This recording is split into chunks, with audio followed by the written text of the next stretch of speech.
ವಿದ್ಯಾರ್ಥಿಗಳೇ, ತಮ್ಮೆಲ್ಲರಿಗೂ ಕರ್ನಾಟಕ ವಿಮೋಚನಾ ದಿನಾಚರಣೆಯ ಶುಭಾಶಯಗಳನ್ನು ನಾನು ಕೋರುತ್ತೇನೆ.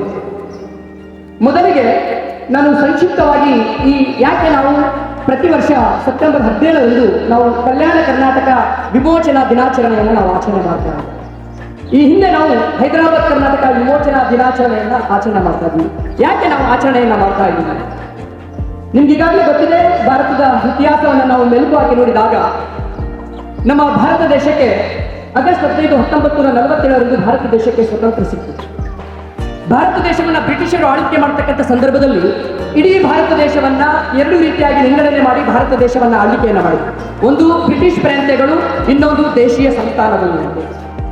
ಭಾರತ ದೇಶದಲ್ಲಿ ಸುಮಾರು 565 ಹೆಚ್ಚು ದೇಶೀಯ ಸಂಸ್ಥಾನಗಳಿದ್ದು, ಭಾರತ ದೇಶದ ಹಲವಾರು ಸ್ವಾತಂತ್ರ್ಯ ಹೋರಾಟಗಾರರ ಅವಿಶ್ರತ ಹೋರಾಟದ ಫಲವಾಗಿ ಆಗಸ್ಟ್ 15, 1947ರಂದು ಭಾರತ ದೇಶಕ್ಕೆ ಸ್ವತಂತ್ರ ಕೊಡ್ತಕ್ಕಂಥ ಸಂದರ್ಭದಲ್ಲಿ ಭಾರತ ದೇಶದ ಕೊನೆಯ ವೈಸ್ರಾಯ್ ಲಾರ್ಡ್ ಮೌಂಟ್ ಬ್ಯಾಟನ್ ಸ್ವತಂತ್ರ ಕೊಡ್ತಕ್ಕಂಥ ಸಂದರ್ಭದಲ್ಲಿ ಭಾರತ ದೇಶದಲ್ಲಿರ್ತಕ್ಕಂಥ ದೇಶೀಯ ಪ್ರಾಂತ್ಯಗಳಿಗೆ 3 ಅವಕಾಶಗಳನ್ನು ಕೊಡ್ತಾನೆ. ಏನು? ಒಂದು, ಭಾರತ ದೇಶದ ದೇಶೀಯ ಸಂಸ್ಥಾನಗಳು ಪಾಕಿಸ್ತಾನದ ಒಕ್ಕೂಟಕ್ಕಾದರೂ ವಿಲೀನ ಆಗ್ಬೋದು, ಭಾರತ ದೇಶದ ಒಕ್ಕೂಟಕ್ಕಾದರೂ ವಿಲೀನ ಆಗಬಹುದು, ಆದ್ರೆ ಸ್ವತಂತ್ರರಾಗಬಹುದು ಅಂತ.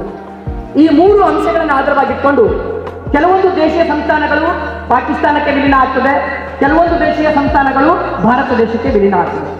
ಆದರೆ 3 ಸಂಸ್ಥಾನಗಳು ಮಾತ್ರ ಭಾರತ ದೇಶದ ಒಕ್ಕೂಟಕ್ಕೂ ವಿಲೀನ ಆಗಲ್ಲ, ಪಾಕಿಸ್ತಾನಕ್ಕೂ ವಿಲೀನ ಆಗಲ್ಲ, ನಾವು ಸ್ವತಂತ್ರರಾಗಿರ್ತೀವಿ ಅಂತೇಳಿ ಒಂದು ನಿರ್ಣಯವನ್ನು ಮಾಡ್ತೀವಿ. ಆ 3 ಒಕ್ಕೂಟಗಳಲ್ಲಿ ಮೊದಲನೇದು ಜಮ್ಮು ಕಾಶ್ಮೀರ್, ಎರಡನೇದು ಜುನಾಗಢ್, ಮೂರನೇದು ಹೈದರಾಬಾದ್ ಸಂಸ್ಥಾನ. ಇಡೀ ಭಾರತ ದೇಶದ 565 ಸಂಸ್ಥಾನಗಳಲ್ಲಿ ಅತಿ ದೊಡ್ಡ, ಅತ್ಯಂತ ಶ್ರೀಮಂತ ದೇಶೀಯ ಸಂಸ್ಥಾನ ಯಾವುದಂದ್ರೆ ಅದು ಹೈದರಾಬಾದ್ ಸಂಸ್ಥಾನ. ಕಾಲಕಾಲದ ನಂತರ ಜಮ್ಮು ಕಾಶ್ಮೀರ್ ಅಲ್ಲಿ ರಾಜ ಹರಿಸಿಂಗ್ ಅಂತಕ್ಕಂಥ ಒಬ್ಬ ರಾಜ ಆ ಜಮ್ಮು ಕಾಶ್ಮೀರವನ್ನು ಆಳ್ವಿಕೆಯನ್ನು ಮಾಡ್ತಾ ಇದ್ದ. ಅಲ್ಲಿ ರಾಜ ಹಿಂದೂ, ಬಟ್ ಅತಿ ಹೆಚ್ಚು ಜನಸಂಖ್ಯೆ ಇರ್ತಕ್ಕಂಥದ್ದು ಮುಸ್ಲಿಂ. ಆ ರಾಜನಿಗೆ ಭಾರತ ದೇಶದ ಒಕ್ಕೂಟಕ್ಕೆ ಸೇರ್ಬೇಕಂತಕ್ಕಂಥ ಒಂದು ಆಸೆ ಇರ್ತದೆ. ಆದರೆ ಪಾಕಿಸ್ತಾನದ ಒಂದು ನುಸುಳುಕೋರರು ಆ ಜಮ್ಮು ಕಾಶ್ಮೀರವನ್ನ ಪಾಕಿಸ್ತಾನಕ್ಕೆ ಸೇರಿಸಬೇಕು ಅಂತಕ್ಕಂಥ ಒಂದು ಮಹದಾಸೆ ಇರ್ತದೆ. ಅದನ್ನ ಆಧಾರವಾಗಿಟ್ಕೊಂಡು ಇನ್ಸ್ಟ್ರುಮೆಂಟಲ್ ಆಕ್ಸೇಷನ್ ಅಂತಕ್ಕಂಥ ಒಂದು ಒಪ್ಪಂದದ ಮೂಲಕ ಜಮ್ಮು ಕಾಶ್ಮೀರ್ ಅಕ್ಟೋಬರ್ 1947ರಂದು ಭಾರತ ದೇಶದ ಒಕ್ಕೂಟಕ್ಕೆ ವಿಲೀನ. ತದನಂತರ ಜುನಾಗಢ್, ಆ ಜುನಾಗಢನ್ನ ಮಹಾಬತ್ ಖಾನ್ ಅಂತಕ್ಕಂಥ ಒಬ್ಬ ರಾಜ ಆಳ್ವಿಕೆಯನ್ನು ಮಾಡ್ತಾ ಇರ್ತಾನೆ. ಅಲ್ಲಿ ಕೊನೆಯದಾಗಿ ಅದು ನವೆಂಬರ್ 9, 1947ರಂದು ಭಾರತ ದೇಶದ ವಿಲೀನ ಆಗ್ತದೆ. ಆದರೆ ಹೈದರಾಬಾದ್ ಮಾತ್ರ ಭಾರತ ದೇಶದ ವಿಲೀನದಲ್ಲಿ ಒಕ್ಕೂಟಕ್ಕೆ ಮತ್ತು ಪಾಕಿಸ್ತಾನಕ್ಕೆ ಸೇರದೆ ಸ್ವತಂತ್ರವಾಗಿ ಉಳಿದಕ್ಕೆ ಇಷ್ಟಪಡ್ತಾರೆ. ಅಲ್ಲಿ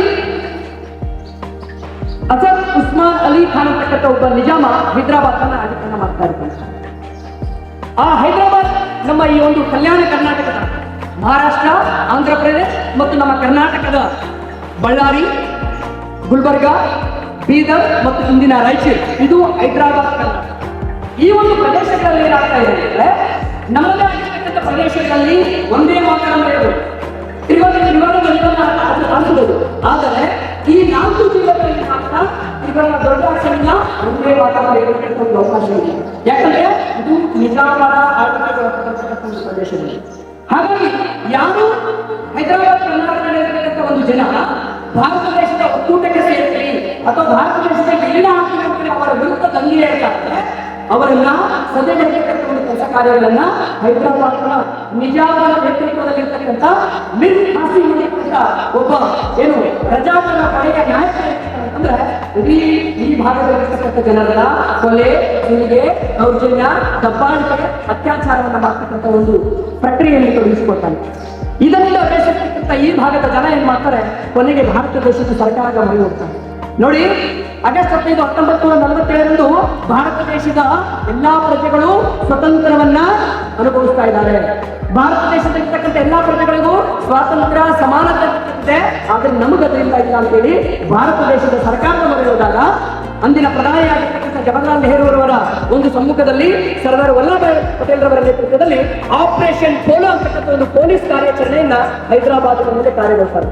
ಸೆಪ್ಟೆಂಬರ್ 13ರಿಂದ ಪ್ರಾರಂಭವಾಗಿ 5 ದಿನದ ಆಪರೇಷನ್ ಪೋಲೋ ಅಂತಕ್ಕಂಥ ಒಂದು ಕಾರ್ಯಾಚರಣೆಯ ನಂತರ ಕೊನೆಗೆ ಸೆಪ್ಟೆಂಬರ್ 17, 1948ರಂದು ಅಂದ್ರೆ ಭಾರತ ದೇಶಕ್ಕೆ ಸ್ವತಂತ್ರ ಆದ 13 ತಿಂಗಳ ನಂತರ ನಮ್ಮ ಹೈದರಾಬಾದ್ ಕರ್ನಾಟಕಕ್ಕೆ ಸ್ವಾತಂತ್ರ್ಯ ಆಗ್ತದೆ. ಅದರ ಸವಿನೆನಪಿಗೋಸ್ಕರ ನಾವು ಪ್ರತಿ ವರ್ಷ ಸೆಪ್ಟೆಂಬರ್ 17ರನ್ನ ಏನಂತ ಆಚರಣೆ ಮಾಡ್ತೀವಿ? ಹೈದರಾಬಾದ್ ಕರ್ನಾಟಕ ವಿಮೋಚನಾ ದಿನಾಚರಣೆ ಅಂತ. ನೋಡಿ, ಇದು ವಾಸ್ತವಿಕ ಒಂದು ಇತಿಹಾಸ. ಆದ್ರೆ ನಮ್ಮ ಒಂದು ಹೈದರಾಬಾದ್ ಕರ್ನಾಟಕ, ಕಲ್ಯಾಣ ಕರ್ನಾಟಕ ಅಂತ ಏನು ಕರಿತೀವಿ, ಇದು ನಮ್ಮ ಕರ್ನಾಟಕಕ್ಕೆ ಏನು ಕೊಡುಗೆ ಕೊಟ್ಟಿದೆ? ವಚನಗಳ ತೊಟ್ಟಿಲು ಅಂತೇಳಿ ಕರಿತೀವಿ. 12ನೇ ಶತಮಾನದಲ್ಲಿ ಬಸವಣ್ಣ ಸಾಮಾಜಿಕ ಮತ್ತು ಧಾರ್ಮಿಕ ಕ್ರಾಂತಿಯನ್ನ ಮಾಡಿದ ವಚನಗಳ ತೊಟ್ಟಿಲು ಹೈದರಾಬಾದ್ ಕರ್ನಾಟಕ. ಇಡೀ ಪ್ರಪಂಚದಲ್ಲಿಯೇ ಪ್ರಪ್ರಥಮ ಸಂಸತ್ತು ಪಾರ್ಲಿಮೆಂಟ್ ಕೊಟ್ಟಿರ್ತಕ್ಕಂಥದ್ದು ಹೈದರಾಬಾದ್ ಕರ್ನಾಟಕ. 12ನೇ ಶತಮಾನದ ಅನುಭವ ಮಂಟಪ, 12ನೇ ಶತಮಾನದ ಅನುಭವ ಮಂಟಪ ಇಡೀ ಪ್ರಪಂಚದ ಪ್ರಪ್ರಥಮ ಪಾರ್ಲಿಮೆಂಟ್ ಅಂತ ಕರೀತೀವಿ.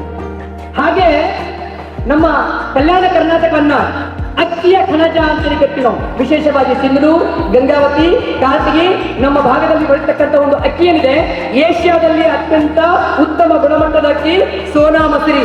ಅದು ಇಡೀ ಕರ್ನಾಟಕಕ್ಕೆ ಕೊಟ್ಟಿರ್ತಕ್ಕಂಥದ್ದು ಕೊಡುಗೆ ಕಲ್ಯಾಣ ಕರ್ನಾಟಕಕ್ಕೆ. ಅದ್ರ ಜೊತೆಗೆ ತೊಗರಿಯ ಕಣಜ ಗುಲ್ಬರ್ಗ, ಉತ್ತಮ ಗುಣಮಟ್ಟದ ತೊಗರಿಯನ್ನು ಕೊಡ್ತಕ್ಕಂಥದ್ದು ಯಾವುದಂದ್ರೆ ತೊಗರಿಯ ಕಣಜ ಗುಲ್ಬರ್ಗ. ನಿಮ್ಗೆ ಗೊತ್ತಿರಲಿ, ಇಡೀ ಕರ್ನಾಟಕದಲ್ಲಿಯೇ ಬಂಗಾರ ಉತ್ಪಾದನೆ ಮಾಡತಕ್ಕಂಥ ಏಕೈಕ ಒಂದು ಉತ್ಪಾದನಾ ಸ್ಥಾನ ಯಾವುದು? ಹಟ್ಟಿ. ಅದು ಕಲ್ಯಾಣ ಕರ್ನಾಟಕದಲ್ಲಿ ಇರ್ತಕ್ಕಂಥದ್ದು. ಇನ್ನೊಂದು ವಿದ್ಯುತ್ ಅನ್ನು ಉತ್ಪಾದನೆ ಮಾಡತಕ್ಕಂಥದ್ದು ನಮ್ಮ ರಾಯಚೂರು ಜಿಲ್ಲೆಯ ಶಕ್ತಿನಗರ. ಅದು ನಮ್ಮ ಈ ಒಂದು ಹೈದರಾಬಾದ್ ಕರ್ನಾಟಕದಲ್ಲಿ ಇರ್ತಕ್ಕಂಥ ಇನ್ನೊಂದು ಪ್ರಮುಖ ಅಂಶ ಆಗ್ತದೆ. ಹಾಗೆಯೇ ಹೈದರಾಬಾದ್ ಅಥವಾ ಕಲ್ಯಾಣ ಕರ್ನಾಟಕವನ್ನ ನಾವು ದೋ ಅಬ್ ಪ್ರದೇಶ ಅಂತ ಕರಿತೀವಿ. ಒಂದು ಕಡೆ ತುಂಗಭದ್ರಾ ನದಿ, ಇನ್ನೊಂದು ಕಡೆ ಕೃಷ್ಣ ನದಿ, 2 ನದಿಗಳ ಸಂಗಮ ಹೈದರಾಬಾದ್ ಕರ್ನಾಟಕ. ಹಾಗಾಗಿ ಇದನ್ನ ದೋ ಅಬ್ ಪ್ರದೇಶ.